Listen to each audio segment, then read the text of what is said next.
All right, everybody, we're still at Barrett-Jackson on Wednesday during setup, and as we were wandering around, we found this beauty.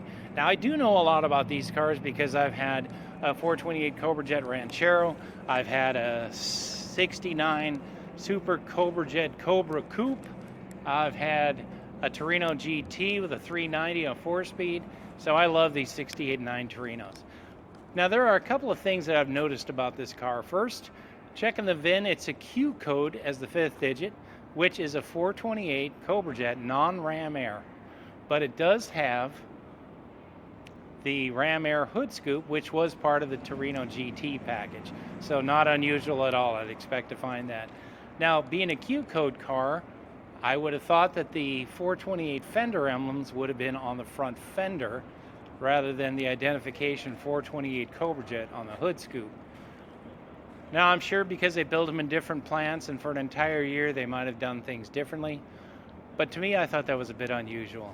This is a beautiful car, an unusual color. It looks to have the correct style GT wheels with the GT cap and the reproduction Goodyear Polyglass F7014 tires. These are tough to find grills for because the grill is plastic and they always take a beating. It's hard to find them. The headlamp rings are die cast and plastic and they're not too hard to find. But that grill is specific to the GT and it's really tough. Now, as you look around the car, we can see that it's got the standard C stripe that you would see on a Torino GT. The difference between this one and the 68 is the 68 stripe was up higher on the fender across the body line and went through the door handle. But 69 is like this. Let's take a look inside. We can see this car has a rim-blow steering wheel. It also has a remote control driver's side outside rearview mirror. It's an automatic, which was an option with the Cobra Jets and the Super Cobra Jets. Beautiful, kind of an off-white ivory colored interior.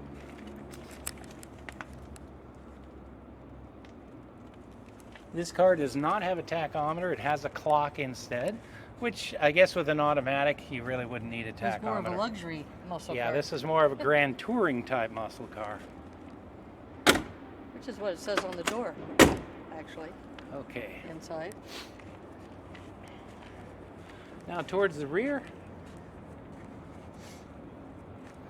you can see the rear fascia trim is all separate pieces.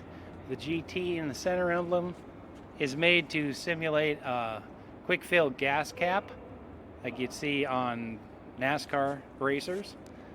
The trim panel below in the checkerboard pattern was actually not seen on every GT. I had a GT, an early one, and it did not have that. And then of course on either side of the GT simulated gas cap you have two trim pieces, and those are made of brushed aluminum. But you can see that the car has its chrome exhaust tips, as you'd expect to see in a performance car with a Cobra Jet in it. These little eyebrow, not eyebrows, but yeah, they are eyebrows. They're really hard to find. I don't know if they reproduce those or not, but because they're out so far on the car, they got dinged up quite a bit. Yeah. Now, taillights are the same between 68 and 9. One other big difference between 68 and 9 is the 3 bars on the sail panel there. In 68, they had 5 smaller bars. 69, they went to the 3. This car has the right wheel lip moldings. It's just a beautiful example of a Cobra Jet performance Torino that's made more for touring and fun driving than it is for all-out performance.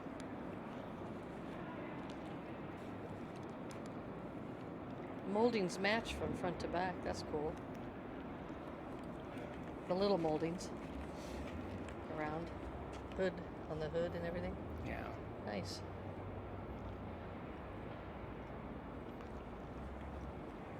All right, so Tell us what you think this one will bring. Also curious to know, out of the 2 years, 68, 69, which one do you guys like better? I forgot to mention that these cars came with Cobra Jets if they were either a Fairlane 500, a GT, a Cobra, and even a Ranchero. Yes, there were a few Rancheros with Cobra Jets made, very rare. But all these cars, after 55 years of attrition and use and abuse, are pretty unusual to find. This one would make a cornerstone of someone's new collection, or it would be a fantastic addition. This is just a really, really well done car.